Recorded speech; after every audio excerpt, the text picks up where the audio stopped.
Welcome again, my dear students, in another episode of our program for English language for first prep under the supervision of the Ministry of Education. أهلا بكم أعزائي الطلبة في حلقة جديدة من حلقات برنامجنا للصف الأول الإعدادي للغة الإنجليزية تحت رعاية وإشراف وزارة التربية والتعليم. Today is our last session in this season. I hope that you enjoyed all the sessions and you get the benefit from my explanation. Today we are going to complete the final revision and answering the model exam related to the exam paper to be able to practice more how to answer the questions in the exam paper. Let's start. Okay.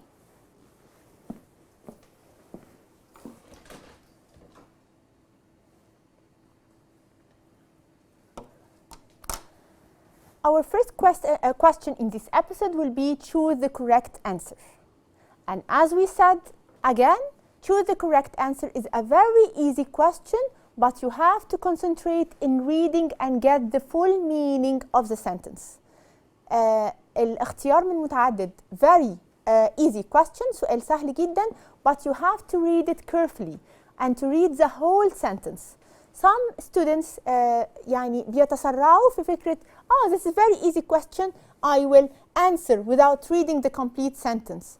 And they got shocked when they complete the sentence and find that the suitable answer was wrong. تمام؟ طيب أول حاجة he was hungry, he refused to eat with us. يبقى but, although, and so. Again احنا قلنا there is a difference between although, but, and so. طيب here we have A. He was hungry. هو كان جعان جدا. He refused to eat with us. But he refused to eat with us. هو مرضاش ياكل معنا. يبقى here I have A. I have a contrast. أنا عندي تضاد في المينينج اللي بستخدمه مع although. يبقى although بالرغم من إنه كان جعان جدا, كان very hungry, he refused to eat with us. هو رفض إنه ياكل معنا. You can usually A paper. You can recycle, cycle, heat or hat. Of course it will be recycle. What's the meaning of recycle? يعني to change something to be able to reusable again or to reuse it again. بستخدمه مرة تانية. Number 3, we are going to go across Sinai. يبقى we are going to go trekking. What the meaning of trekking? To walk for a long distances during the mountains أو between the mountains. يعني إن أنا بعمل journey من خلال المشي بين الغابات والمناظر الطبيعية. Trekking. Choose the correct answer. We decided to play basketball at the sports center. احنا قررنا ان احنا هنلعب باسكتبول at the sports center او في المركز الرياضي. The teacher asked the students to work in pairs and a quiz. احنا قلنا before in we can differentiate between make a quiz or do a quiz. Make a quiz to put the questions. If I am a teacher and I want to make a quiz يعني to put the questions that will be solved by the students. أنا اللي بحط الامتحان make. لكن if I am the student that I am going to answer the questions أنا هحل الكويز يبقى it will be do. يبقى the teacher asked the students to work in pairs. بنشتغل in pairs يعني to and do a quiz وهنحل الإكزام. The story is interesting. It. هنا he wants me to put a question tag. The story is interesting. Here I have verb to be. Verb to be in the positive. يبقى I have to negate it in the question tag. يبقى it will be isn't. The story is interesting. Isn't it? هي مش فعلا مشوقة. Okay. Choose the correct answer again. I hope we A to the moon in the future. I hope. احنا اتفقنا. When I want to use the verbs of opinion أو الverbs اللي يعني ليها علاقة بالرأي they think, guess, believe, hope, wish all these verbs, if I want to talk about them in the future, I'll use the future well. هستخدم ال future well مش going to. يبقى I hope، يبقى أول ما ألاقي hope, think, believe, guess, wish, hope, I'll use well. طبعا هستخدم well. يبقى I hope we will go to the moon in the future. أتمنى إن احنا نقدر نطلع للقمر في المستقبل. The old car is than the new car. The old car is noise, more noise, noisier, and noisiest. Hey, of course it will be noisier. تمام؟ يعني بتعمل دوشة أكتر بكتير من ال new car. It's a comparative form عشان هنا I have to compare between two things. عندي ال old car and the new car. يبقى if I want to compare between two things, two persons, two objects, etc. I'll use the comparative form. ال comparative form اللي هي adding er to the adjective and using than after it. أو if it's long I can use more. تمام؟ يبقى the old car is noisier. Children usually enjoy when they play on the beach. Hey, children usually enjoy. These are reflexive pronouns. Which one is suitable for the sentence? احنا قلنا I can use the reflexive pronoun when the subject and the object are the same. يبقى of course it will be themselves. Children هتبقى they، يبقى a reflexive pronoun بتاعتها هتبقى themselves. Khalid went to the park 10 minutes. Khalid went to. Went to هنا is the second form of the verb go. يبقى ال past form in the past. يبقى can I use since, then, ago or next. يبقى of course I'll use the time expression ago اللي هي منذ. Give me the past meaning أو to talk about the past. ago يعني منذ. طيب language functions. Complete the following dialogue. Hey, احنا قلنا in each time read the whole dialogue. A teacher is talking with the students about pollution. A teacher عامل discussion أو is talking with the students about the pollution، يعني بيتكلم مع الطلبة عن ال pollution أو التلوث. A teacher, pollution is very dangerous problem. ال pollution أو التلوث دي حاجة خطرة جدا. dangerous problem أو مشكلة خطيرة. ال student, it's a question, it's dangerous. A teacher, because it causes many diseases.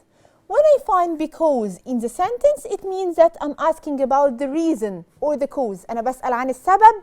And if I want to ask about the reason, I have to use the WH question word why. ليه؟ لماذا؟ تمام؟ يبقى because it causes many diseases. A student, what space? A teacher, cars and factories are the main reasons for it. الcars والfactories السيارات والمصانع are the main reasons. هما الأساسيين الأسباب الأساسيين for the pollution. يبقى أنا هسأل عن إيه هي الreasons الأساسية اللي بتسبب البولوشن. يبقى pollution is very dangerous problem. قلنا if I want to ask the question عشان عندي because I'll use why.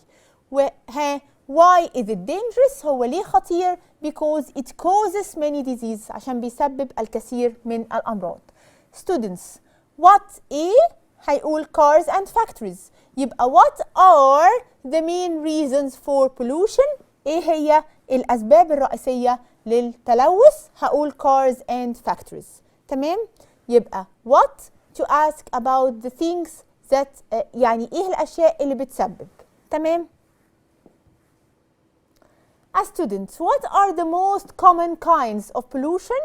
ايه هي اكتر ال common kinds او ال popular او ال famous kinds of pollution، الانواع المشهورة او المعروفة في البولوشن. فهنقول of course water pollution and ايه؟ we have water pollution and air pollution. تلوث الهواء وتلوث المية. How can we reduce it؟ What the meaning of reduce؟ reduce يعني to make it less، تقلل حاجة. يبقى how can we reduce it؟ A teacher we can plant trees everywhere. Of course, if I want to reduce the pollution, I can plant a big number of trees. Why? Because trees help me to make the air cleaner. بتساعدني على إن الجو يبقى أحلى أو أنظف because the trees took the carbon dioxide and give me or produce oxygen. بتسحب الكربون دايوكسيد وبتاخد الأكسجين. طيب as students can we plant trees in our school to reduce pollution؟ طيب ممكن نزرع الأشجار even in our school حتى في مدرستنا to reduce pollution؟ Of course you can. طبعا تقدر. You can plant trees everywhere. ممكن تزرع الأشجار في أي مكان. Read the following then answer the questions. Again we have the comprehension. There are many beautiful mosques. طبعا في wonderful mosques all over the world. في مساجد رائعة الجمال ورائعة في الفن الإسلامي وفي الاركيتكت وفي كل حاجة. تمام؟ في الاركيتكتشر but perhaps the most unusual is the great mosque in Mali, Africa. بس perhaps يمكن perhaps means maybe the most unusual أكتر واحد unusual or unordinary or unique فريد من نوعه أو غريب أو different is the great mosque in Mali. الجامع الكبير في مالي in Africa. It isn't made of bricks. هو مش مصنوع من البريكس أو الطوب like most mosques. It's made of something called mud. What is the meaning of mud? المud it's a mixture between earth and water. المد اللي هو الطين. لما بنمزج التراب بالمية بيطلع عندنا soft material هي دي المد أو الطين. يبقى this is the brown soil you often find at the bottom of a river. السويل أو التربة اللي عادة بتلاقيها at the bottom of the river اللي هو في عمق النهر. It's very soft in water. بيبقى very soft ناعم جدا. و if you dry it ولو جففناه it becomes very hard and solid. بيتحول لمادة صلبة جدا. The building is usually very strong. المبنى طبعا قوي جدا very strong but there is a problem. بس في مشكلة. People must put new mud on the building every year. Every year the people in Africa or in Mali have to put different amounts of mud أو new amounts of mud for the mosque. لازم يزودوا المد على الموسك. If they don't it will collapse. لو ما عملوش كده it will collapse يعني it will be damaged. هيتدمر أو will be destroyed. When it rains لما المطر بيحصل there are always enough people to do this because the people who help get respect for their work. في أشخاص كتيرة بتعمل الأكتيفيتي ده أو الموضوع ده because if you help لو ساعدت you can gain أو you can get respect for their work. بياخدوا الريسبكت المطلوب أو الابريشيشن المطلوب التقدير for their work أو لعملهم. What is the main idea of the passage؟ إيه المين idea؟ التوبيك اللي بنتكلم عنه هو إيه؟ Of course the unusual mosque in Mali, Africa. الجامع الغريب اللي موجود في مالي في قارة أفريقيا. Do you think we should keep ancient buildings? Why or why not? طيب, this is an open question. You can tell me أو you can answer this according to your opinion. على حسب رأيك. بس for me, according to me, I think it's very important to keep ancient buildings. طبعا حاجة مهمة جدا إن احنا نحافظ or to keep the ancient buildings أو المباني القديمة because they are what? They are parts of our civilization, parts of our culture. هي جزء من الكالتشر بتاعنا، من ثقافتنا، from our history، من تاريخنا، من حضارتنا. تمام؟ يبقى yes of course because they are parts of our culture and history. هي جزء من ثقافتنا وتاريخنا. What is unusual about the great mosque in Mali؟ إيه الشيء unusual؟ إيه الشيء unordinary الغريب special؟ it's made of mud. إن هو it's not made of bricks، هو مش مصنوع من الطوب. it's made of mud أو الطين.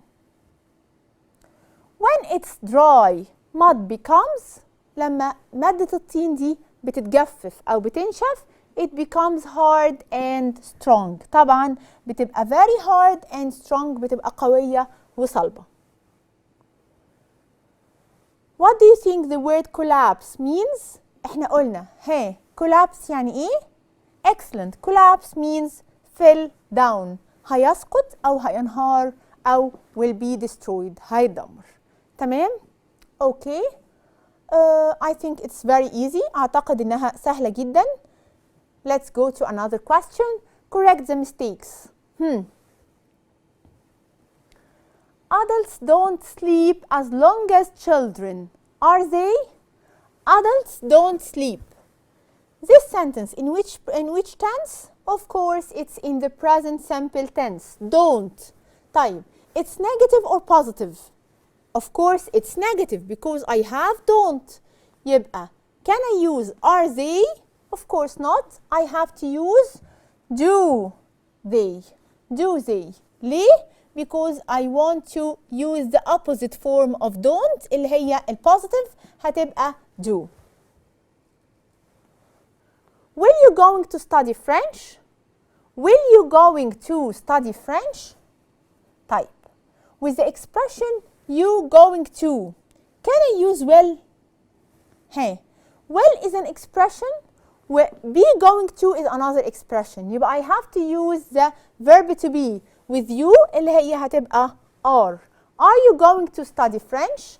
حضرتك هتدرس French، حضرتك عندك البلان، عندك intention to study French، يبقى are. The body needs sleep. الجسم محتاج الراحة أو محتاج للنوم. Isn't it? Needs. Needs and we have S، يبقى I have to use the auxiliary verb does. يبقى of course it will be doesn't it. Doesn't it? The body needs sleep. الجسم محتاج للنوم. Doesn't it? فعلا؟ Okay. There will be holidays on the moon. Listen to this sentence. Do you think that it's right? Of course not. Why? Because we have said many times that after will, I have to put the verb in the base form or the infinitive. بعد will, I have to use the verb in the base form. طيب, what is the base form of the verb to be? Of course, it's be. Be. تمام؟ يبقى there will be holidays on the moon. We should always eat healthy meals, won't we? طيب, which auxiliary or which helping verb or modal verb I can use in this sentence? I have should. أنا استخدمت should. يبقى it will be shouldn't you. Shouldn't we, sorry. Shouldn't we. يبقى we should always eat healthy meals. احنا يجب أن نأكل healthy meals أو وجبات صحية. Shouldn't we.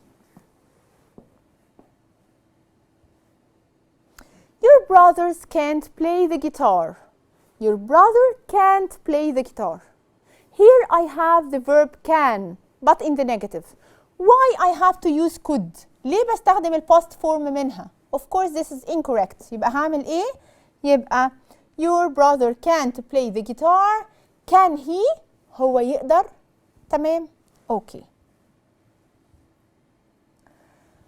Ahmed and Rami went shopping by ourselves. Ahmed and Rami. Ahmed and Rami.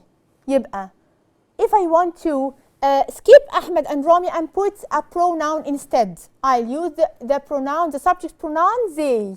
طيب يبقى with the, if the pronoun they is the subject, I have to use the reflexive pronoun ourselves or themselves. Of course, it will be themselves. Where I am thirsty, I always drink water. Where I am thirsty, حيث أنا عطشان بشرب مية. Of course not. I'll use when. When اللي هي the same meaning of if. تمام؟ أنا بستخدم if أو when في الconditional sentence. يبقى when I am thirsty لما بكون عطشان I always drink water. أنا دايما بشرب مية. I'm telling you the truth. أنا بقول لك الحقيقة. Am I not or amn't I? Of course not. طيب look at this.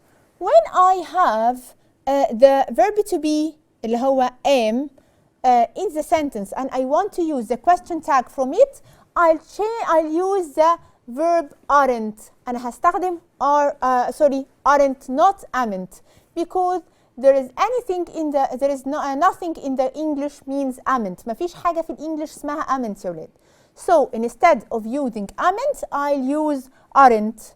يبقى aren't I. I am telling you the truth. Aren't I? تمام؟ Okay. Let's play the match. Let's play it's a form to make suggestion عشان أعمل اقتراح. Let's play يعني هيا نلعب. يلا. Okay? Let's play the match. يلا نلعب المباراة. Don't we? No. If I want to use let's play the form let's play for the suggestion, I have to put another form for the suggestion in the question tag which will be shall we. Shall we. يبقى let's play the match. Shall we? يلا. Okay. Ahmed who plays in the football team is my brother. هنا I have to use the relative pronoun. But which relative pronoun I can use here? I have to use the relative pronoun refers to the person. The persons أو people. بستخدم ال relative pronoun اللي بيشير للأشخاص. يبقى أحمد who plays in the football team. أحمد اللي بيلعب في الفوتبول team أو في الفريق بتاع كرة القدم is my brother يكون أخويا. يبقى I have to change who's to be who. تمام؟ طيب Dina can hardly see the letters. Can't she? Look at this sentence بقى. This is very important. Can is a verb in the positive. تمام؟ Okay. Can positive. طيب can بس hardly is an expression gives me the negative meaning. يعني كلمة hardly gives me the negative. زي إيه؟ زي hardly, scarcely, never, nobody. كل الحاجات دي gives me negative meaning without not. يبقى this sentence in the negative, so I have to use the auxiliary in the question tag in the positive form. يبقى can she. عادل is the baddest student. What is that? Can you listen to this word baddest? مفيش حاجة في الإنجليش اسمها baddest. Okay? It's irregular adjective. يبقى it will be worst. عادل is the worst student in the class. The superlative form of the word bad is worst. Complete the following dialogue, and this will be the last exercise today. Ali and Salim are talking about Muhammad Salah. And it's a very good end, by the way, to talk about Muhammad Salah. Ali, do you know Muhammad Salah? Salim will answer. Ali will ask a question. He was born in 1992. هو اتولد سنة 1992. Ali will say something ومحمد will complete, but let's answer this first. Do you know Muhammad Salah? Of course I know him. He is my role model. هو المثل بتاعي أو he is my favorite player. He is my idol, etc. يبقى محمد صلاح is my role model يعني مثلي الأعلى. When was he born? هو اتولد إمتى؟ He was born in 1992. وخلي بالكم when I use the verb born I have to use the passive form verb to be plus the past participle. يبقى when was he born هو اتولد إمتى؟ Ali will say something. Where does he play? He plays in England for Liverpool. هو بيلعب في إنجلترا في فريق ليفربول. طيب did he win the African footballer? Yes, of course. طبعا. Yes, he did. What do you think about his character? رأيك إيه في الشخصية بتاعته؟ He is decent and humble. هو شخص محترم و decent و very humble يعني متواضع جدا. By answering this question, we have reached the end of our session. Thank you so much. Good luck and bye.